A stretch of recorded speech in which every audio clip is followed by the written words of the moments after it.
ডাঙ্গারহাট এলাকার সুন্দরপুর গ্রামের এক বরিষ্ঠ ব্যক্তি বছর ৬৫ মুসলিম চৌধুরী শিয়ালদা রেল স্টেশনের টিকিট কাউন্টার থেকে নিখোঁজ হন।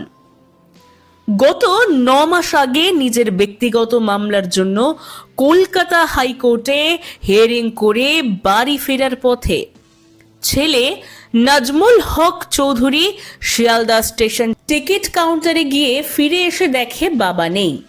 এই নিয়ে শিয়ালদা জিআরপি থানায় একটি লিখিত জিডিও করা হয়, এমনকি সিআইডি অফিসেও একটি লিখিত রিপোর্ট করা হয়। এরপরেও পরিবার এখন বাবার খোঁজ পাননি। এই নিয়ে পরিবার খুবই শোকাহত এবং মর্মাহত।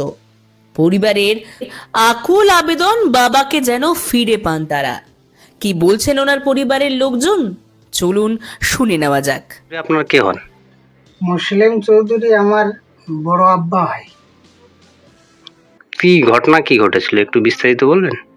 ঘটনা ঘটেছিল, হাইকোর্ট থেকে একটা নোটিশ আসছিল। আগের কি সমস্যা মামলাতে ছিল নাকি, ওই আরএসপি সিপিএম পার্টি একটা মারামারি হয়েছিল গ্রামে। সেই সূত্রে অনুযায়ী একটা, এখানে তো সব মিটকুট হয়ে গেছিল, হাইকোর্ট থেকে একটা নোটিশ আসছিল। তে থানা দারোগাবাবু দিয়ে গেল, পরে বলতেছে তোমাদেরকে যেতে হবে। তখন উন্মাদ লোক ইয়ে করতে পারে না, ভালো দিশা থাকে না। তে ছেলে এখন যেতেই হবে, দারোগা বলতেছে যেতেই হবে। তখন ছেলে নিয়ে গিয়ে হাইকোর্টে আসছিল, আর ওই পুলিশ সঙ্গে গিয়েছিল। গিয়ে সব কোর্টে আদালতের সব কাজ সেরে বাড়ির ফেরার পথে যখন শিয়ালদার ওখানে বসেছিল আমার তো যাই বললো, আমি শুনলাম তার ছেলের মুখ কাছ থেকে যে আমি টিকিট করার জন্য বাবাকে বসে রাখছিলাম, আর বাবা আসে দেখি বাবা। ব্যাপারটা নিয়ে আমরা শিয়ালদায় রেল স্টেশনের ওখানে জিডি করা হয়েছিল। তারপরে করে টরে দিয়ে চলে আসলো। আসার পরে আমরা এই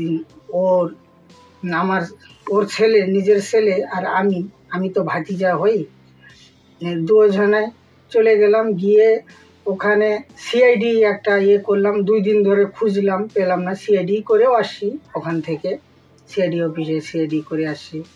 আমরা তাকে কোনো পেলাম না, আমরা পাচ্ছি না। খুব আমার দুঃখের জনের কথা। আমার বড় আব্বা হয়।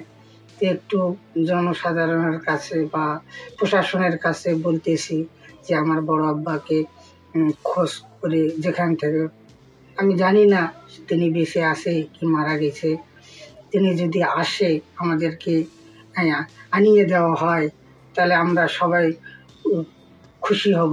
নিজস্ব প্রতিবেদন, জনতার কণ্ঠ।